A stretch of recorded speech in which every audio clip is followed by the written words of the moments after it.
रेषा आणि भाषा या दोन्हीवरती प्रभुत्व असलेलं असं अभिजित सुरते अफलातून व्यक्तिमत्व आहे. आज आपला हा जो कार्यक्रम आहे तो कार्टूनच्या संबंधी कार्यक्रम आहे. त्यामुळे अभिजींचं कॅरिकेचर करूनच आपण या कार्यक्रमाची सुरुवात करूया. अभी जी आपका मैं कैरिकेचर छोटा सा बनाने वाला हूँ, थोड़ा सा उधर देखिए, थोड़ा बस बस बस.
प्रसिद्ध झालेला पहिला चित्रपट किंवा पहिलं व्यंगचित्र कोणतं, असे ठराविक बाळबोध प्रश्नच आपल्याला विचारले जातात. पण इथे आपण जे प्रश्न विचारणार आहोत अभिजींना ते जरा वेगळ्या ढंगाचे असणार आहेत, थोडे कॉन्ट्रोवर्शियली असतील. पण अभिजी व्यंगचित्रकार असल्यामुळे त्याची सराईतपणे उत्तरं देतील. आपली भाषा कोणती असली तरी चित्रकाराची एकच भाषा असते ती म्हणजे रेषा, आणि चित्रकाराची रेषेची भाषा सगळ्यांना ती कळत असते. त्याच्यामुळे ती भाषेचं नंतर भाषा निर्माण होत असतो. अभिजींचं सगळं शिक्षण हे जेजेस स्कूल ऑफ आर्टमधून झालेलं आहे, आणि त्यानंतर धर्मयुग साप्ताहिकामध्ये विकलीमध्ये त्यांनी कार्टून कोना डब्बूची ही मालिका अतिशय गाजवली. अभिजींना माझा पहिला प्रश्न असेल, माझा पहिला प्रश्न झाल्यानंतर बाकी सगळे आपण प्रश्न विचारणार, मी गप्पा राहणार नाही, कारण माझं इंट्रोडक्शन खूप झालेलं. आपण सर्वांनी बोलायचं, कारण व्यंगचित्रकारांनी तसं कमी बोलायला पाहिजे. अभिजी, तुम्ही चित्रकार म्हणून जेजेस स्कूल ऑफ आर्टमधून प्रशिक्षण सगळं घेतलेलं आहे. त्यानंतर तुम्ही कार्टून कोना डब्बूजी ही धर्मयुग मासिकातून साप्ताहिकातून आपली मालिका चालवली, किंबहुना मालिका चालवली म्हणण्यापेक्षा संपादकांना ती आवडली म्हणून त्यांनी तुमची ती घेतली. तर हे कार्टून चित्रकारिते से कार्टून की तरफ आप कैसे मुड़ गए? कार्टून जो है, मैं ये कह सकता हूँ कि एक्सीडेंटली मैं कार्टूनिस्ट बन गया. Basically I am a painter. To survive as a painter, you need big money. तो पैसा कहाँ से आएगा? तो किसी ने कहा अमित भाई आपके हाथ से जो ड्राइंग बन रहा है ना, आप घोड़ा बनाते हो तो गधा लगता है, तो आप अच्छे कार्टूनिस्ट बन सकते हैं.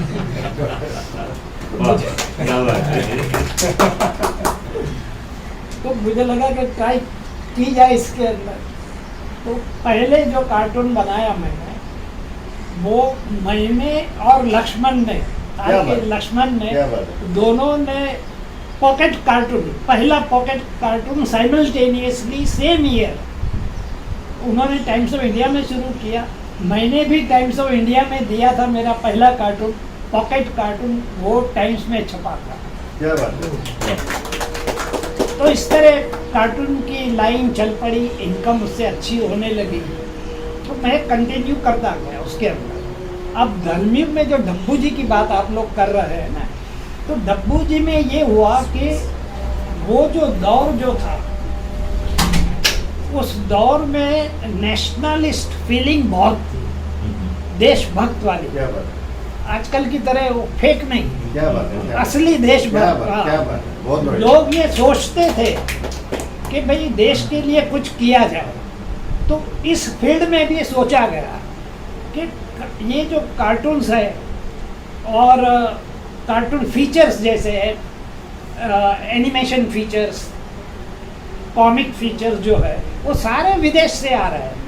हमारे कार्टून्स भी जो है, जैसे डब्बू जी जो आता था, तो उससे पहले मट एंड जेफ करके कॉमिक स्ट्रिप थी, वो भी विदेश की थी।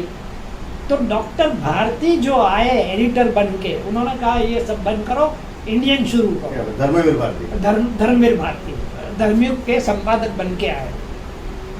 ये करीबन 61-62 की बात है। वो आए और उन्होंने एक के बाद एक कार्टूनिस्टों को आजमाना शुरू किया, क्या बात, जिसमें मारियो भी शामिल थे। तो मारियो का कार्टून जो है, उनका कार्टून कोना जो है करीबन 4-6 महीने चला, नेगेटिव मैसेजेस आते रहे, तो बंद किया। फिर दूसरे कार्टूनिस्ट को लाए, तीसरे को लाए, कोई नवभारत टाइम्स में था, नाम भूल रहा हूँ मैं, कदम नवभारत टाइम्स में हाँ, था, हाँ, कदम। तो उनको भी लाए, वो भी 2-3 महीने चला। सारे के सारे कार्टूनिस्ट फेल हो गए। तो मैं तो लड़का था यंग, कितनी उम्र हो गई आपकी तब? 35 का जब क्या बात है, 35 से 45, 55, 25 के करीब। तो तब मैं वहाँ पराग में मेरी एंट्री हुई थी और डॉक्टर चिंचू के कारनामे करके मैंने पहला फीचर दिया था। उसमें खूबी ये थी कि वो सिर्फ कार्टून नहीं थे, सिर्फ ह्यूमर नहीं था, उसके साथ बच्चों को साइंस भी सिखा रहा था। क्या बात है, साइंस के छोटे छोटे फॉर्मूलाज जो होते हैं, बहुत बढ़िया। वो ह्यूमरस ढंग से 2 पेज भर के एक स्टोरी बनती थी। मसलन छोटी सी एक कहानी बता रहा हूँ कि 2 बच्चे हैं, उसमें कैरेक्टर 2 बच्चे थे और एक इनकी तरह बुजुर्ग थे, ऐसे ही दाढ़ी वाले। तो दोनों बच्चे जो है एक बार दौड़ते हुए आते हैं, अंकल अंकल ट्रेन की पटरी टूट गई। अब यहाँ से स्टोरी शुरू हुई 2 पेज की, और अंकल दौड़े उसके बच्चों के साथ में। तो बच्चों ने कहा देखो अंकल देखो पट्टी टूट गई है। डॉक्टर साहब कहते डॉक्टर चिंचू कहते हैं, कह रहे बेटा ये टूटी नहीं है, ये मौसम के हिसाब से ट्रेन की पटरी के बीच जगह रखी जाती है, ये साइंस का फॉर्मूला। तो इसी तरह हर हफ्ते हर महीने, पराग मंथली था, तो हर महीने एक इस तरह के छोटे छोटे आइडियाज बच्चों के दिमाग में बिठाने के। अच्छा, अभी डब्बू जी पर हम वापस आते हैं। तो डब्बू जी में सारे फेल हो गए, और डब्बू जी जो ओरिजिनल मैंने बनाया था उसका नाम था बटुक भाई। बटुक भाई नाम जो था वो गुजराती के लिए बनाया था मैंने। अब बटुक भाई यानी बौने, बौना मतलब क्या कहेंगे मराठी में, काय सांगणार, बौना। तो ये डब्बू जी गुजराती में शुरू हुआ, तो 3 हफ्ते के बाद में नेगेटिव लेटर आने शुरू हुए। जैसे यहाँ मारियो और इन लोगों की जो हालत हुई, वो हालत मेरी वहाँ हुई। तो मैंने एडिटर ने मुझे बुलाया, मुझसे कहा कि भी देखो सब नेगेटिव आपके आ रहे हैं डब्बू जी पर, बटुक भाई बौने भाई पर, तो अब कुछ और सोचो। मैंने कहा अभी शुरू किया है, अभी तो 1 महीना हुआ है, कम से कम 3 महीने तो आपको देने चाहिए। उनको भी समझ में आया कि भाई बात तो सच कह रहा है लड़का, तो फिर आगे बढ़ा।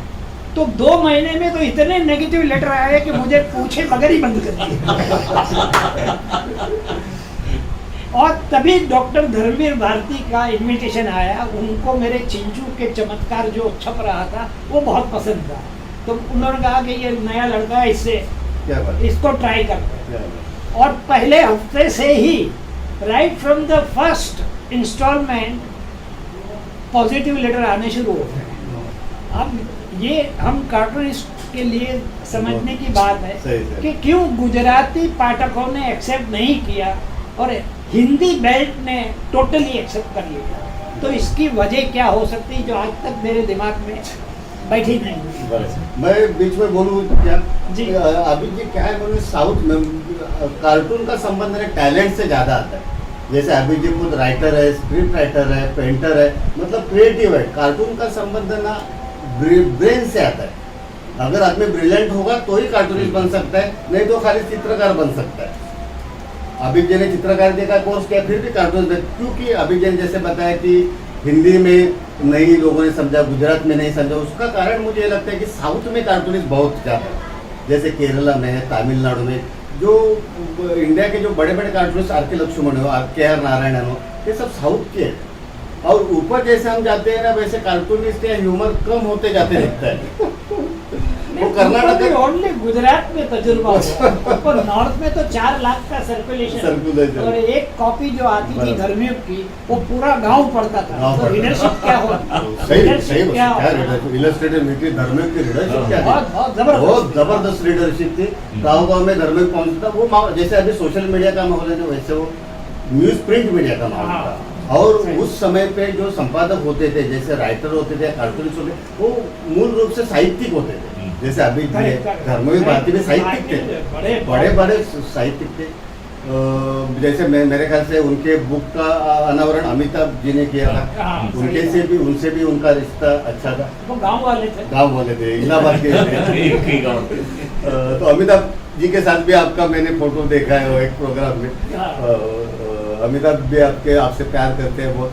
और आपको मेरे ख्याल से हिंदी बेचने नहीं, सिर्फ हिंदी बेचने नहीं, पूरे जैसे चंदा मामा के जो चित्रकार थे, शंकर और चित्रा, उनको पूरी दुनिया जानती थी। ऑल ओवर इंडिया में वो फेमस है, चित्रा और शंकर जो चंदा मामा में पिक्चर निकालते थे। वैसे धर्मिक में जो कुछ आता था ना, तो धर्मिक भारती के नज़र से गया है, मतलब वो ग्रेट ही होगा। तो अभिजीत जी का कॉलम भी बहुत सालों तक था, बहुत ब्रिलियंट था। तो अभिजीत जी को भी एक लीडरशिप मिल गई, बहुत बड़ी लीडरशिप, उनके फैंस बहुत बन गए। जैसे मैं गांव में था, तो मैंने देखा है कि गांव में जब भी मैं जाता था मई की छुट्टी में, तो बच्चे जो लाइब्रेरी में जाते ना, घर में खोल के ना, फिर पहले कार्टून को ना डब्बू जी देखते। ये मैंने देखा है। मुझे फैन जो मिल रहे हैं, हाँ, अभी मतलब आज भी मैं जाता हूँ, हाँ, और जो फैन मिलते हैं तो उनकी बातें सुनकर तो दिमाग कभी सोचा ही नहीं था कि ये इतने हद तक जाएगा। एक पटना में मेरा प्रोग्राम था, तो 4 दिन का प्रोग्राम था। प्रोग्राम करने के बाद मैं एयरपोर्ट जा रहा था बम्बई आने के लिए, तो कार में जा रहा था और एक पाठक का फोन आया, रीडर का, और डब्बू जी का, वो पागल था, सर आपसे मिलना है। मैंने कहा भाई मैं 4 दिन तक गया था, सारे मीडिया में नगाड़े पीटे गए, और अब मैं एयरपोर्ट जा, नहीं सर आपसे मिले बगैर तो मैं रह नहीं सकूंगा, ये मुझे बड़ा अफसोस होगा, ये होगा, रोने धोने लगा। तो मैंने कहा एक काम करो, तुम एयरपोर्ट के गेट पर आ जाओ, तो वहाँ 2 मिनट आपसे बात करो, फिर मैं अंदर चला जाऊँगा। वो बड़ा खुश हो गया। अच्छा, अब मैं एयरपोर्ट पहुँचा, गेट के पास, तो वहाँ एक बनिया, जो हमारे यहाँ कालबा देवी बनिया कैसे होती है, वो पोथी लेकर वो खड़ा हुआ। मैंने कहा यही मेरा पाठक हो सकता है, सूट बूट वाला नहीं। अच्छा, मैं गया उसके सामने, तो वो ऐसे देख रहा मुझे कि जैसे श्री राम प्रकट हुए। उसके समझ में नहीं आ रहा था कि क्या करूं मतलब, और सडनली मेरे चरणों में गिर पड़ा। अच्छा, और मेरे से उम्र उसकी डबल थी। मुझे बड़ा ये झटका। मैंने कहा अरे भाई साहब क्या कर रहे हैं। फिर वही एक मुंडेर कहते हैं साइड में, एयरपोर्ट के बाहर, वहाँ हम बैठे 2 मिनट बात करने के लिए। मैंने कहा कि ये पोथी में क्या है, तो बोले इसमें 1 साल के डब्बू जी। क्या बात है, वाह। और पूरे 30 साल की 30 फाइलें मेरे पास है, ये सैंपल आपके लिए लाया। मैंने कहा कि भैया, मैंने बनाया,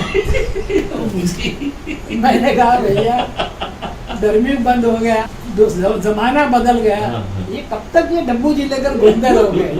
तो बड़ा नाराज हो गया। आप क्या बात कर रहे हैं सर, आपको नहीं मालूम कि मैं दमा या अस्थमा का मरीज हूँ मैं, और जब मुझ पर अटैक आता है मैं गोली नहीं खाता। क्या बात है, मैं डब्बू जी खोल के बैठ जाता हूँ। ये this is the biggest complement, इसलिए मुझे याद रहेगा। ये मेरा काटा आ गया। Laughter is the best medicine. ये लेकिन ये अनुभव हकीकत है। प्रैक्टिकल हाँ, और फ्रेजिस अभी की फ्रेजिस कहावतें ये सब जो बनती है अनुभव से ही तो बनती है ना। Right right. तो मेरे ख्याल से ये कहावत भी आपके अनुभव से ही बनी होगी। वो जमाने कोई अभी सुनते होंगे, वो जमाने में क्या कोई प्राचीन काल में डब्बू कार्टून वाला डब्बी जो हो सकता है, बिल्कुल सभी कहानियाँ या फ्रेजेस सब अनुभव से बनती है ना। अभी जो को मैं एक सवाल पूछता हूँ कि कलाकार को ना जो अपने एक्सप्रेस करना होता है वो अंदर से जो कुछ होता है ना वो एक्सप्रेशन बाहर निकलता है। जैसे छोटा बच्चा अंदर कुछ उसके घट रहे ना वो दीवार के ऊपर वो पिक्चराइज करता है या स्लेट के ऊपर या नोटबुक के ऊपर जो कुछ खराब लाइन है वो अंदर कुछ चल रहा होता है उसके अंदर। वैसे हर कलाकार के अंदर जो कुछ होता है ना वो उसके पेंटिंग में आ जाता है, उसके कार्टून में आ जाता है। राइट। मैं इसलिए पूछता हूँ कि कार्टून में करियर करना, एज ए पेंटर करियर करना ये बहादुरी का काम है क्या? इसलिए आपने जो कैरेक्टर निर्माण किया जिसका ड्राइंग ब्रह्मणी ने किया था उसका टाइटल भी बहादुर है। बहादुर का राइट। ये जो टाइटल्स भी आते हैं ना अंदर से सेल्फ सबकॉन्शियस माइंड से आते हैं, अंतर मन से आते हैं। जी। तो ये सचमुच वो कैरेक्टर आप खुद बहादुर है। मैंने आपको देखा, बहुत सालों से आपको देख रहा हूँ, आपके बारे में पढ़ रहा हूँ, तो मुझे आपके अंदर भी एक बहादुर आदमी नजर आ रहा है। इसलिए आप वाटर के ऊपर ये कर रहे हैं या कार्टून का करियर कर, एज अ आर्टिस्ट करियर करना कोई आसान काम नहीं है। आपने सही किया, बात। आपके अंदर खुद बहादुर है। ये जो टाइटल्स आपने निर्माण की जैसे इंस्पेक्टर आजाद है, इंस्पेक्टर आजाद, तो ये जो कैरेक्टर है ना बहादुर है। इंस्पेक्टर मतलब बहादुर ही होता है ना, एडवेंचर ही है उसका। हाँ एडवेंचर ही है। जैसे टॉम सॉयर अपना मार्क ट्वेन के एडवेंचर्स ऑफ टॉम सॉयर है, वैसे आपके सब बहादुर कैरेक्टर एक इंस्पेक्टर विक्रम था। इंस्पेक्टर विक्रम था, बहादुर शुजा। शुजा था बहादुर। शुजा की एक छोटी सी कहानी बताओ। हाँ हाँ बता जरूर। शुजा जो था हाँ। ये जहाँ जहाँ टार्जन छप रहा था हाँ हाँ वो लोग ये चाहते थे कि ये टार्जन को किसी तरह बंद किया जाए और इंडियन ऑल्टरनेटिव उसका क्रिएट किया जाए। मैंने कहा गिव मी 10 days, 10 दिन में सोच कर वो जो शुजा का कैरेक्टर आएगा तो आप लोगों में से किसने पढ़ा है, पढ़ा मैंने is based on Hanuman ji. तो वो सारे ट्रेड्स हनुमान जी के उसमें डाल दी और वो मिस्ट्री भी डाल दी जो टार्जन के साथ मिस्ट्री जुड़ी हुई है कि भाई ये कौन है, ये जंगल में कैसे आ गया, इसके साथ भी मिस्ट्री जुड़ गई। तो सारे ट्रेड्स जो है हनुमान जी के हैं और वही एडवेंचर सब डाल के तो कई जगह से टार्जन तो बंदी हो गया। और इंद्रजाल कॉमिक में हमने ये बहादुर शुरू किया तो वहाँ उनके 2 फीचर चल रहे थे। फैंटम, एक तो फैंटम था और एक मैंड्रेक द मैजिशियन।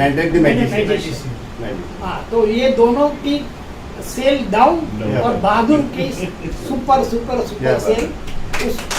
उसका रिजल्ट अब देखने को मिल रहा है। कभी किसी ने मुझे एक फोटोग्राफ फॉरवर्ड किया, वो फोटोग्राफ शाहरुख खान के टेबल का है क्या और उसके टेबल पर बहादुर पड़ा हुआ है। क्या बात है। तो उसके फैन जो है वो आज भी जैसे डब्बू जी के फैन नहीं भूले हैं वैसे इसके फैन भी आज भी नहीं भूले।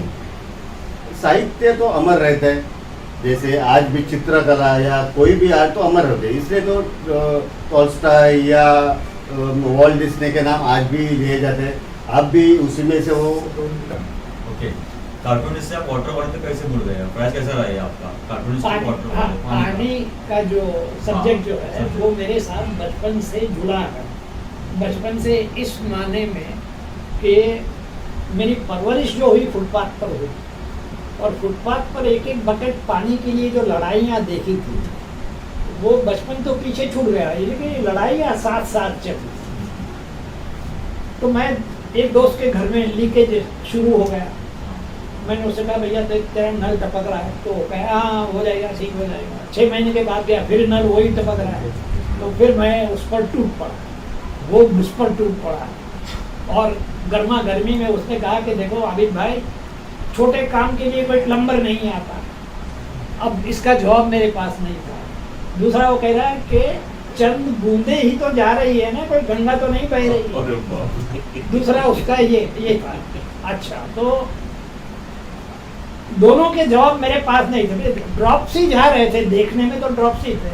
तो एक अखबार में आर्टिकल आया, आर्टिकल में लिखा था, गणित मैथमेटिक्स लगाया था उसने और उसमें दिया था कि 1 सेकंड में 1 ड्रॉप, 1 बूंद टपकती है, ज़ाया होती है, तो 1 महीने में 1000 लीटर पानी goes down the drain, gutter में बह जाता है।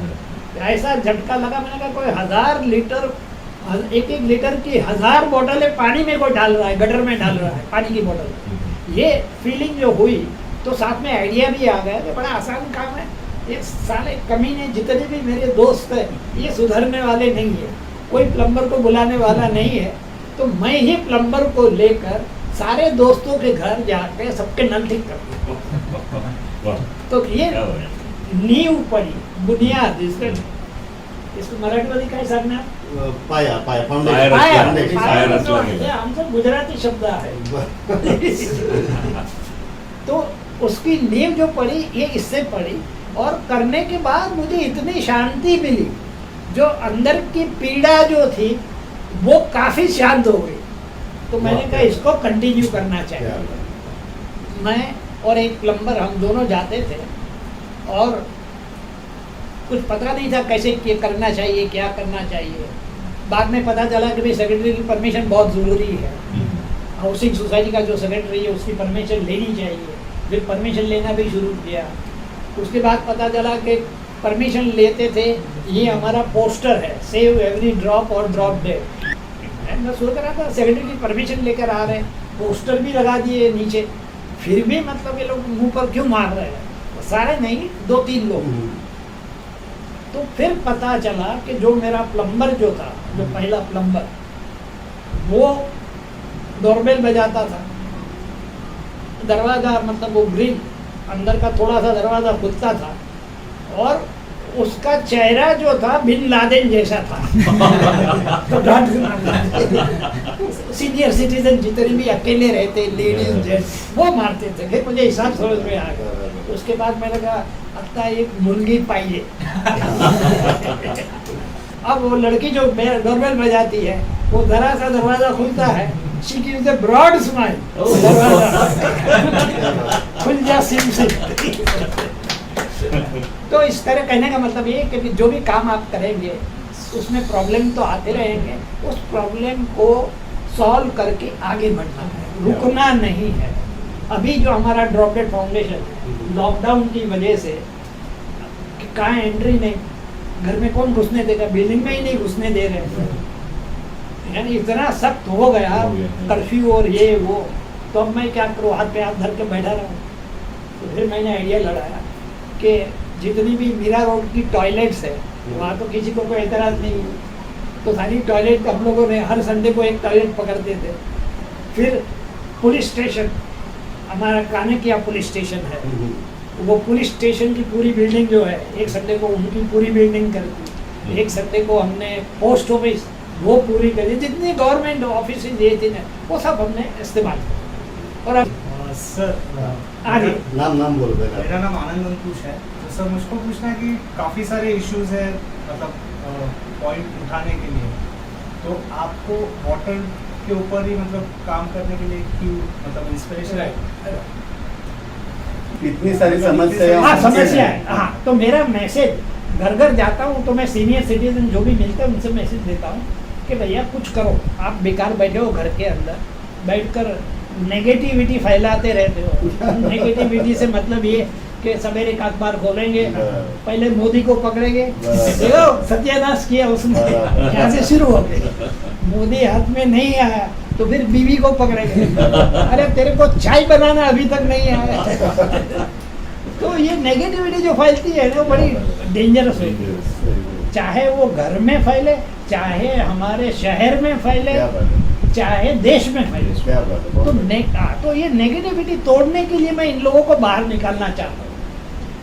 तो उनसे मैं यही कहता था कि भैया आप पानी के लिए नहीं कर सकते तो आप कम से कम चिड़ियाओं के लिए कीजिए।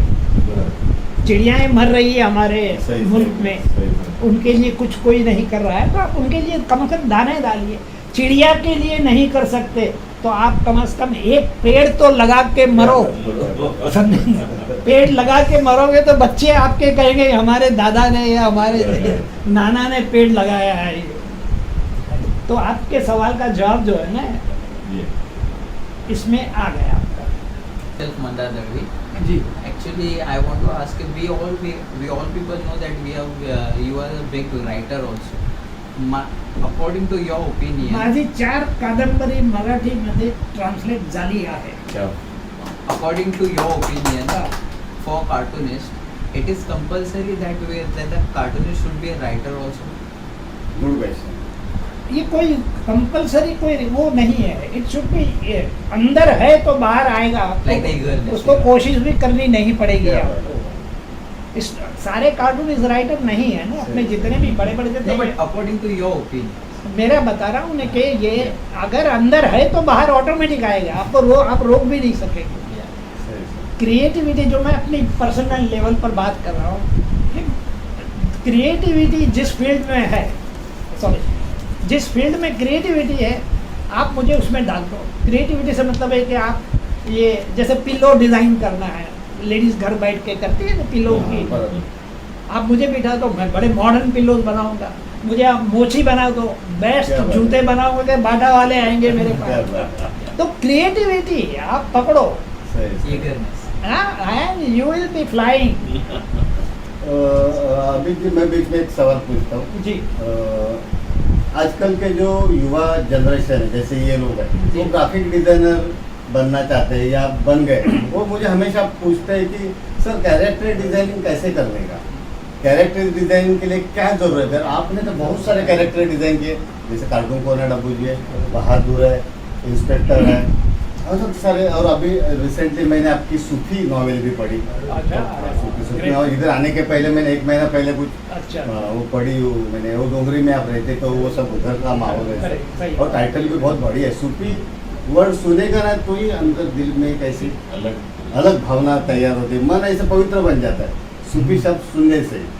तो वो जो आपकी जो भावना है अंदर, जो आपको एक कलाकार ऐसे तड़पता है अंदर हमेशा, तो उसके लिए जो कलाकार बनने के लिए ना, जैसे कोई भी जैसे कुछ बनने के लिए आपको कुछ ना कुछ करना पड़ता है, मतलब गुरु करना पड़ता है. तो आपने राइटर बनने के लिए कौन सा गुरु किया और कार्टूनिस्ट बनने के लिए आपका गुरु कौन है, किसका देख के आपको ऐसा लगे कि मैं ये बनूं. जैसे दिलीप कुमार का देख को अमिताभ को लगा कि मैं बनूं, धर्मेंद्र का लगा मैं भी ऐसा एक्टर बनूं. आपको कौन सा राइटर पढ़ के आपको लगा कि मैंने राइटर बनना चाहिए मुझे, जैसे मैंने हाँ उसके बारे में थोड़ा बताइए. राइटिंग का ये है कि बचपन से मैं बड़ा वैसे तो परवरिश फुटपाथ पर हुई, गरीबी बहुत थी, लेकिन मेरी ज़िंदगी में 3 लोग आए. हाँ मैं जब बच्चा था यानी कि 7-8 साल का तब की बात है, तो 3 लोग ऐसे आए ज़िंदगी में जिसमें से एक क्रिएटिव फोटोग्राफर था जो इलस्ट्रेटेड वीकली में काम करता था. नाम क्या होगा? RJ Cheenwala, he was freelancer. उस दौर में बड़ा फेमस था. तो इलस्ट्रेटेड वीकली में उसके फोटोग्राफ छपते थे और कई जगह छपते थे, लेकिन ये मुझे याद है. दूसरे थे यूसुफ ढाला करके, कोई बहुत बड़े पेंटर नहीं थे लेकिन वेरी गुड पेंटर, और बड़े बड़े कैनवासिस बनाते थे और मिनिएचर सब्जेक्ट लेकर, जो मुगल पीरियड का मिनिएचर, कैसे हमारे मिनिएचर का मतलब होता है छोटी साइज से, तो वो बड़ी बड़ी साइज के मिनिएचर बनाता था. और तीसरा था बंदा, उसका नाम था मुश्ताक जलील, वो बॉलीवुड राइटर था. ये तीनों एक जगह इकट्ठा होते थे, मिलते थे, एक जगह बैठते थे. जब उनके पास जगह नहीं थी तो ये अपने फोटोग्राफर जो था वो बहुत अमीर था, तो उसने इन दोनों के पास रहने के लिए जगह नहीं थी, किस्मत आजमाने के लिए आए हुए थे बम्बई में, तो इन लोगों को अपने घर में जगह दी. बहुत बड़ा फ्लैट था उसका, तो जगह दी. तो तीनों जो थे वो डोंगरी में रहते थे. तो मेरी लिंक ऐसे बनी कि मेरे बगल में क्लास में जो लड़का मेरे पास बैठता था वो देखता था कि मैं कुछ स्क्रिबल करते रहता हूँ, तो वो कहता था ये क्या बनाता है छोटा छोटा इतना इतना. अरे हमारे पड़ोस में तो वो पेंटर है, इतने बड़े बनाता है. अरे मैंने कहा इतना बड़ा कैसे हो सकता है, हमने तो कागज ही देखा था ये. तो एक रोज मुझे ले गया, तो वहां गया तो वो तीनों जो थे इतने खुश हुए कि भाई कोई इतना बच्चा जो है मतलब इस एज में कि इतने इंटरेस्ट के साथ मैं आया हूँ देखने के लिए। तो मुझसे कहा आप यहाँ आते रहना, यू आर ऑलवेज वेलकम। तो एक तो बड़े रईस घर में मेरी एंट्री हो गई, प्लस ये तीनों मेरे गाइड बन गए। पहले जो था जे में एडमिशन लेने के लिए कोई कंपल्सन नहीं था कि भाई आप कॉलेज की डिग्री लेकर आओ। ये आजकल जो जितना सख्त है, तब तो ये था कि भाई आपने 2-4 किताबें पढ़ी है, 4th 5th रेड कारपेट बिछ जाती है, कोई जाता ही नहीं था, ऐसी हालत थी वहाँ। तो मैं तो सब छोड़ के जे में जाना चाहता था, I wanted to be a painter. ये डिफॉल्ट मैकेनिज्म आप लोगों की जबान में। तो क्यों था, कैसे था, कोई हमारे खानदान में पेंटर नहीं था कि भाई जिसके जीन्स आए वो। तो ये फिर भी अंदर से था कि मुझे पेंटर बनना है और कुछ नहीं बनना है। तो मैं तो 4th 5वीं के बाद में मैं तो भागना चाहता था, इन लोगों ने रोका, पहले एसएससी करो 10 उसके बाद में जाना। तो फिर मैं रुक गया। अरे इकोनॉमिकली भी थोड़ी थोड़ी हेल्प करते रहे ये लोग। तो इस तरह मैं कार्टूनिस्ट भी बना और पेंटर भी बना। मैं अंबरनाथ से हूँ, विजय मोहन। आपको मेरा ये सवाल था कि आप आर्टिस्ट भी हैं, राइटर भी हैं और अच्छे कार्टूनिस्ट भी हैं, लेकिन आपका खुद का रुझान किस चीज़ में है? मतलब आपको मज़ा किस चीज़ में आता है, जो करने से आपको एक अलग ऊर्जा मिलती है या जिसमें आपका मन लगता है ज़्यादा? जो भी क्रिएटिव फील्ड है, कोई भी क्रिएटिव फील्ड उठा लो। मैंने कहा मुझे मोची बना दो, कोई फर्क नहीं पड़ेगा, वहाँ भी ऐसी क्रिएटिविटी दिखाऊंगा तो मोची भी हैरान हो जाएगा। हाँ, तो एक माइंड में पहले से मैंने तो डिफॉल्ट मैकेनिज्म वर्ड यूज किया। हाँ, तो क्रिएटिविटी में कोई भी फील्ड में डालो, कोई फर्क नहीं पड़ेगा।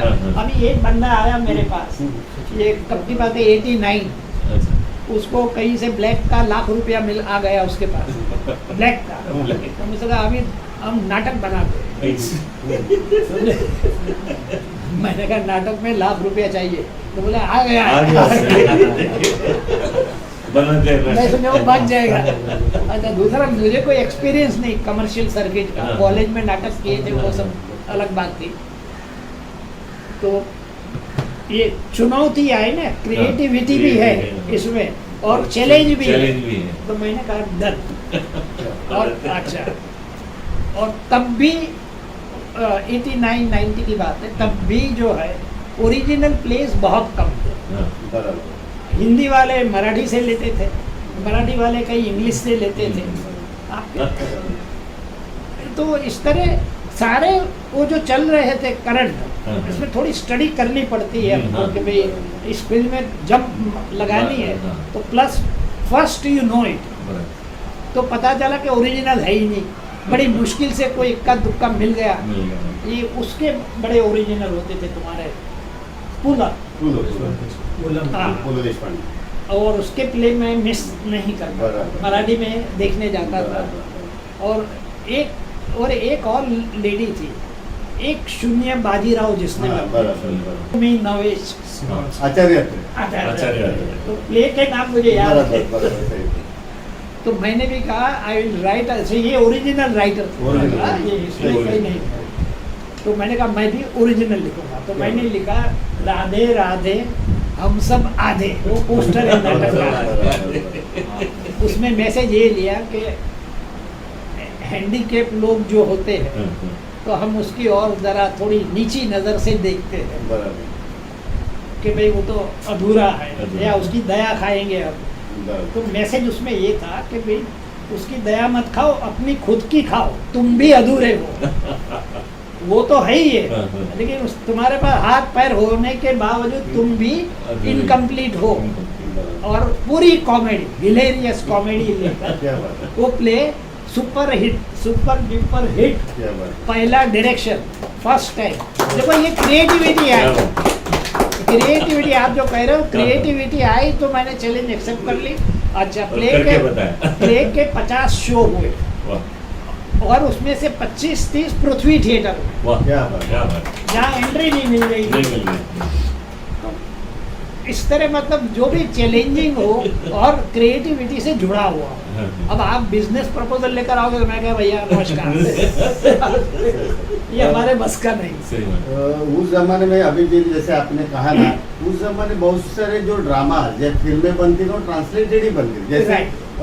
जॉर्ज बर्नर्ड शॉ के माय पिग्मैन के ऊपर से मनपसंद पिक्चर बहुत- देवानंद ने बहुत बनाया। कई बनाई, अभी उसके तक बाद बन रही है। हाँ अभी तक। और उसके बाद हमारे ख्याल से गुजराती में दामू जवेरी ने संतू रंगीली बनाया था। संतूर रंगीली, और राइट। उसी के ऊपर से पूला देशपांडे ने ती फुलरानी बनाया था। हाँ, जो वो भी मतलब तो फुलरानी पर से गुजराती गुजराती बना। में संतू रंगीली बनाया हाँ। दामू जवेरी। लेकिन हमारे इधर ऐसा एक ना कंट्रोवर्सी हो गया था कि दामू जवेरी के स्क्रिप्ट से पूला देशपांडे ने बनाया। नहीं, ऐसा ऐसा नहीं था एक्चुअली, नहीं। लेकिन ऐसा कंट्रोवर्सी हो गया था। अच्छा, अच्छा, मराठी ये में बात। एक वीकली लोक प्रभाकर की वीकली है ना, अच्छा। उन्होंने ये कंट्रोवर्सी किया था कि पूला देशपांडे का जो स्क्रिप्ट है ना वो किसी और का स्क्रिप्ट, लेकिन पूला देशपांडे ओरिजिनल है। हाँ, वो original, Original, no पूला doubt। देशपांडे ओरिजिनल। जैसे अमलदार उनका एक मराठी ड्रामा है, हाँ, तो जी। इट्स ऑल योर जनाब ऐसा कुछ मोलियर का ड्रामा है ना, उसी के ऊपर से ऐसा कुछ लिया, ऐसा उनके ऊपर आरोप भी हो गया था।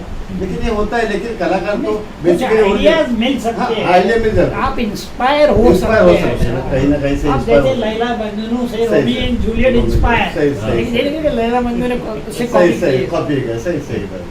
तो कॉपी करने की जरूरत भी नहीं कि दुनिया में ऐसे जी। बहुत सारे सब्जेक्ट्स है कि Subject जो पढ़े। बहुत सारे सब्जेक्ट पढ़े। हाँ, दूसरा सवाल पूछ। सर मेरा नाम निखिल गायकवाड़। मेरा क्वेश्चन है कि आप एक कार्टूनिस्ट थे और वो टाइम पे आप एक पॉपुलर कार्टूनिस्ट थे, बट इंद्रजाल जो आपका कॉमिक्स है, हाँ, comics। ओके, तो उस कॉमिक्स में आपने सिर्फ एज अ राइटर का रोल किया। आपके जो बहादुरिया बहुत सही सवाल, समझ गए। बहादुरिया इंस्पेक्टर आजाद, वो आपने कैरेक्टर नहीं डिजाइन की, right। सिर्फ आपने राइटर का रोल किया, तो उसकी वजह क्या है? वो उसकी वजह बता रहा हूँ कि मेरे पास उतना टाइम नहीं था कि सब कुछ मैं करूँ। सिंपल, अगर मैं ये करने बैठता हूँ तो मतलब सारा टाइम उसी में चला जाएगा, फिर मैं डब्बू जी नहीं कर पाऊंगा, तो डब्बू जी मैं कंप्लीट करता। वो ये आइडिया, इलस्ट्रेशन सब मेरा रहता था, लेकिन बाकी जो थे। अच्छा, इसमें भी एक इंटरेस्टिंग बात ये बता रहा हूँ कॉमिक्स के अंदर। आप चित्रकार हो तो आपको तो बड़ा काम आने वाला है ये, कि कॉमिक्स मुझे एडवांटेज क्या मिला, कॉमिक्स मेरे पॉपुलर क्यों हुए। तो एक तो मेरी ट्रेनिंग मुश्ताक जलीली, वो फिल्म स्क्रिप्ट राइटिंग, वो फिल्म का राइटर था बॉलीवुड का, तो उससे वो स्क्रिप्ट राइटिंग समझ में आई कि भाई फिल्म की स्क्रिप्ट कैसे लिखे जाती है। मैंने मेरा कैरियर शुरू किया था तो एक दोस्त मुझे मिल गया बॉलीवुड का, तो वो भी टपोरी था, टपोरिया हमारी मुंबई की जवान, वो भी कुछ फिल्म लाइन में काम कर रहा था। तो मुझसे कहा कि देखो अभी कहीं भी तुम जाओगे जॉब के लिए तो फिर तुम कॉलेज कैसे अटेंड करोगे, तो बेस्ट वे उसने कहा ये है कि तुम फिल्म लाइन में आ जाओ, कि वहाँ शूटिंग जो होगी अभी आज 2 दिन हुई, फिर 1 महीने के बाद दूसरे 4 दिन शूटिंग होगी। जब हम 2-3 साल से पहले कंप्लीट हुई तो लोग ये सोचते थे कि कम नहीं होगा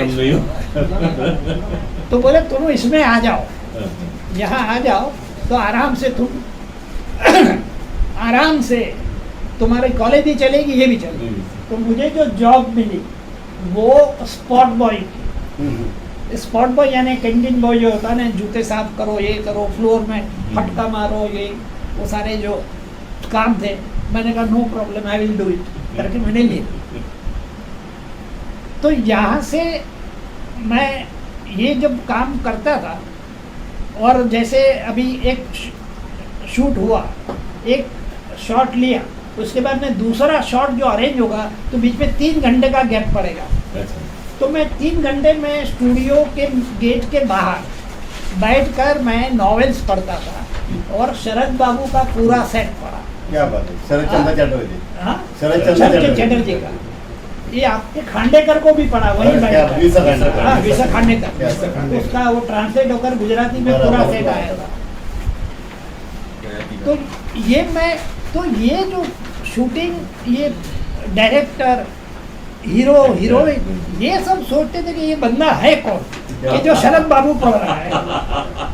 बोले कोई ऑर्डिनरी नहीं है, आदमी दिखता हाँ, कोई अलग से है ये।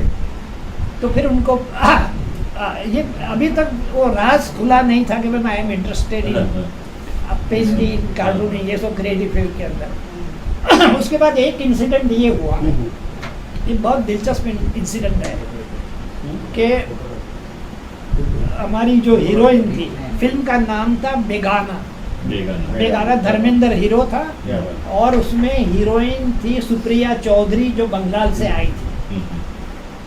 वो बैठी हुई थी कुर्सी पर, मैं उसके चरणों में बैठा था, उसके पॉलिश कर रहा था जूते।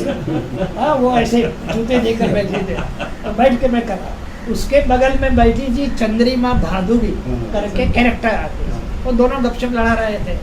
और चंद्रिमा जो थी वो कहानी भी देख रही थी, धर्मिक उसके हाथ में था, तो कहानी वो पढ़ भी रही थी और कही यार बहुत बढ़िया कहानी है। कौन, कोई आबिद सुरती नाम का कोई लड़का है। तो बोले आबिद सुरती ये तो नहीं है। और उसे जूते खींच दे। तो यहाँ से मेरा प्रमोशन हो गया। प्रमोशन हुआ तो मुझे भेज दिया, बोले राइटर है, बड़ी बड़ी किताबें पढ़ता है, तो सुप्रिया चौधरी को डायलॉग सिखाने के लिए, डायलॉग डायरेक्टर। तो वो तब सन एंड सैंड की ओपनिंग हुई थी, ये तब की बात है। तो मुझे रहने का भी सन एंड सैंड में कहा, जोपर फुटपाथ पर से कहा सन एंड सैंड में रहना, 5 स्टार होटल, 5 स्टार होटल में, और वो भी सुप्रिया चौधरी का। मैं डायलॉग डायरेक्टर बना, फिर एडिटिंग में गया, तो वहाँ मुझे काफ़ी कुछ जाने, तो पूरी फिल्म बनाने की टेक्निक मैंने जान ली। वो सारी टेक्निक मुझे ये इसमें काम आई, बहादुर कॉमिक्स के अंदर। और मैंने जितने भी आर्टिस्ट के साथ, जितने भी आर्टिस्ट ने मेरे साथ काम किया, तो मैंने तो स्टोरी वर्कआउट की, कैरेक्टर वर्कआउट किए, उसको स्क्रिबल करके ड्रेसेस के साथ में भी मुझे ये इसको कुर्ता चाहिए, सैफरन ये जीन्स चाहिए, ये स्क्रिबल करके ड्रेस दे दिया, ड्रेस डिजाइन भी दे दिया। और जो स्क्रिप्ट लिखता था कॉमिक की, वो कॉमिक के फॉर्म में होती थी, और उसके साथ लिखता था क्लोजअप चाहिए, लॉन्ग शॉट चाहिए, टॉप शॉट चाहिए। हाँ, ये तो मैं कहीं किसी आर्ट, ये कॉमिक्स में बड़ी मुश्किल से अगर कोई अभी पैदा हुआ हो तो आज तक मुझे कोई नहीं मिला।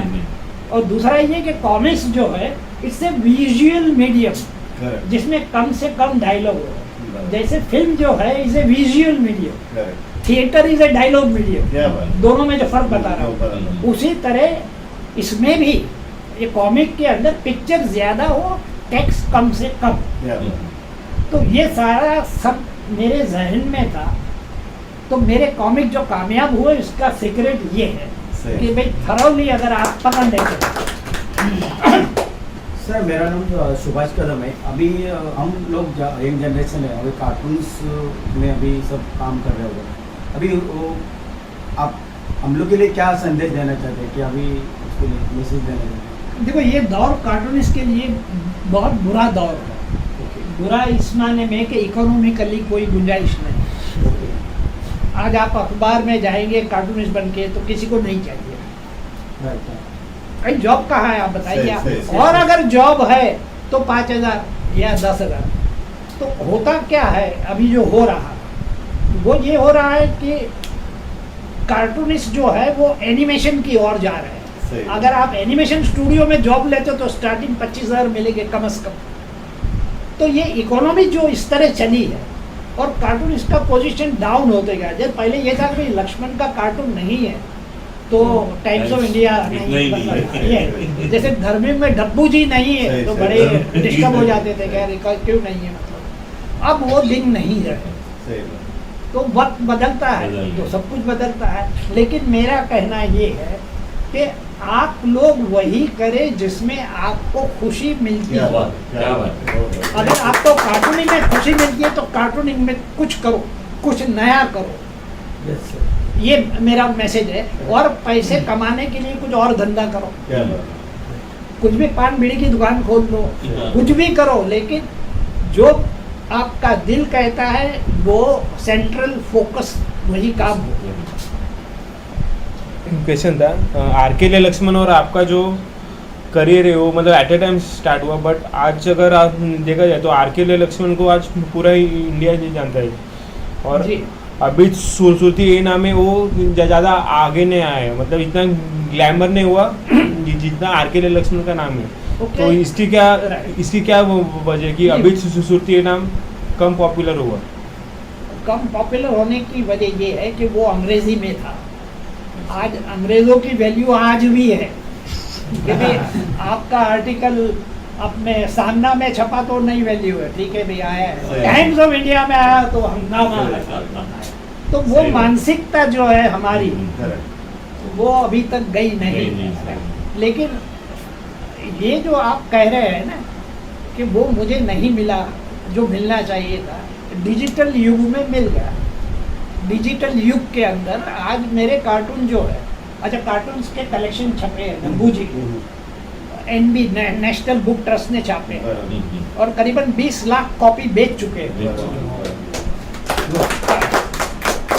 और वर्ल्ड ओवर कार्टून जा रहे थे। तो जो लक्ष्मण को ये नहीं मिला ना डिजिटल से, जरा पहले नहीं लेकिन बाद बीच से निकल गया वो। मेरा ख्याल है कि निखिल गायकवाड़ के सवाल से हर आदमी ना अपनी अपनी जगह पे श्रेष्ठ होता है। जैसे कोई राजा की सीमा बड़ी होती है, कोई राजा की सीमा छोटी होती है, इसका मतलब ये नहीं होता है कि राजा नहीं होता है, वो राजा होता है। सुरती भी अपने राज्य के राजा थे, चाहे उनकी सीमा छोटी होंगी। Lakshman as compare to Lakshman, लेकिन लक्ष्मण की सीमा डेविड लो से छोटी थी, डेविड लो उनसे बड़े थे, डेविड उनके गुरु थे। इसका मतलब सब हीरोइन थे, वैजयंती माला कम खूबसूरत थी और हेमा मालिनी ज्यादा, ऐसा नहीं होता है। हर आदमी अपनी अपनी जगह पे श्रेष्ठ ही होता है, ऐसा मेरा मानना है। तो अभी सुरती जी का एक अपना खुद का एक जमाना था और मैंने देखा है अपने हर कलाकार का होता है, दिलीप कुमार का, अमिताभ का था या मिथुन चक्रवर्ती का, जितेंद्र का था। हर आदमी का एक फैन होता है, फैन सर्कल होता है। अभी सुरती का जमाना मैंने देखा है। हम अभी ये प्रोग्राम खत्म करने की तरफ जा रहे हैं। कलाकार तो कभी खत्म होता नहीं है, लेकिन अपने को समय की एक सीमा होती है, कहाँ पे भी रुकना होता है और ऐसा होना चाहिए कि अभी सुरती हमको भगाए उसके पहले हमको रुकना चाहिए। सर एक आखिरी सवाल, किताबें लिखी है क्यों, उनका कुछ नाम बताएंगे आप प्लीज? तो मराठी चालेल ना, मराठी हिंदी ज्या मराठी भाषेत? वासक सज्जा करके, अच्छा, वासक अरविंद करके या भाईंदर का ही प्रकाशक है, अच्छा, उसने 2-3 किताबें छापी। उंदीर आणि माणूस, मंदिर आणि हाँ, मंदिर। एक ये है और एक ही वासक सज्जा करके, अच्छा। दो ये भाईंदर के प्रकाश, भाईंदर से। अच्छा। और किताबें अभी मेरी पेंगुइन छाप रहा है। पेंगुइन, अच्छा, अभी तो प्रकाशित नहीं मेरी हुई। नहीं, 2 हो गई है, 2 आ अच्छा, चुकी आ है। चुकी एक तो इन्होंने कहा ना सूफी, सूफी, हाँ, हाँ। उसकी सूफी बहुत बड़ी। इसी अच्छा। उसकी टैगलाइन है Sufi the invisible man of the underworld, अच्छा, ये उसका है। और दूसरी अभी जो लास्ट मंथ आई है हाँ, हाँ, वो रेड लाइट एरिया पर है। अच्छा, तो बहुत अच्छे, बहुत अच्छे। तो दोस्तों ये ऐसा लग रहा है कि ये मुलाकात कभी खत्म ना हो, खत्म। लेकिन कहाँ ना कहाँ आपको रुकना ही होता है। कोई हिस्ट्री हो, कोई सफर हो, तो कहाँ ना कहाँ आपको खत्म करना होता है। हर चीज़ की एक एक्सपायरी डेट होती है, एक समय की भी एक्सपायरी डेट होते हैं। और अभी जी हमको भगाए यहाँ से, भाई उनका दूसरा अगला 6 बजे दूसरा एक ऑनलाइन प्रोग्राम है। तो बोले तो ऐसे बोल कहीं ना कहीं चुप, बोले तो ऐसे बोल कोई ना कहीं चुप, बैठे तो ऐसे बैठ के कोई ना कहीं वो। तो कलाकार की अपनी एक रेशा भाषा होती है और भाषा की भी एक ताकत होती है। इसलिए अभी सुरती जी ने रेशा और भाषा दोनों का एक अच्छी तरह से इस्तेमाल किया है। तो अभी सुरती कार्टूनिस्ट भी है और राइटर भी है, उनको मैं एक विनती करूँगी कि आप कुछ भी एक कार्टूनिस्ट का आपका जो अंग है ना, वो हमारे श्रोताओं को या हमारे ऑडियंस को कृपया दिखाइए। हमने इधर एक कागज लगे, उसके ऊपर आप कुछ भी एक ड्राइंग कीजिए। मैं फीलिंग सो हैप्पी कि इतने सारे आप नहीं, लोग नहीं, इतने नहीं। हाथ शेक हो रहा है। नहीं, कोई बात नहीं। ठीक है, कार्टूनिस्ट पूरे दुनिया को शेक करते हैं, तो हाथ होने को।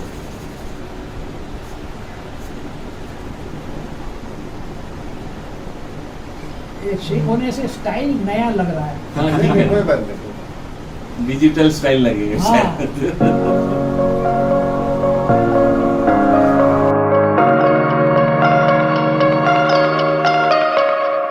I like your taste in tunes and everything you ooze. The tempo of your beat, your bleeding melody. No one can control that old time rock and roll. No rule of gravity, and hey, can I follow you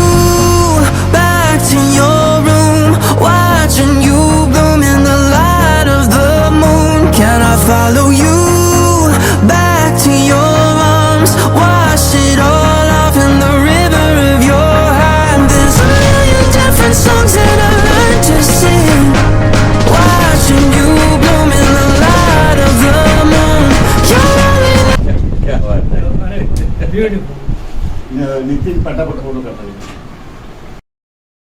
माझा पण number नाही. हां घ्या घ्या घ्या घ्या घ्या हा मग ह्यांचं आधी आधी ब्यूटीफुल आहे भाडे सर ब्युटिफुल आहे ह्यांचं आधी बच्चे की तरह वो वो ब्रिलियंट है, उसको अवार्ड्स नेशनल अवार्ड्स वगैरह मिले, इंटरनेशनल अवार्ड आनंद आनंद सावरकर स्मारक में कार्टून वर्कशॉप हर संडे को होता है। ये सब उनके स्टूडेंट हैं, उनकी तरफ, तो हमारी तरफ से छोटी सी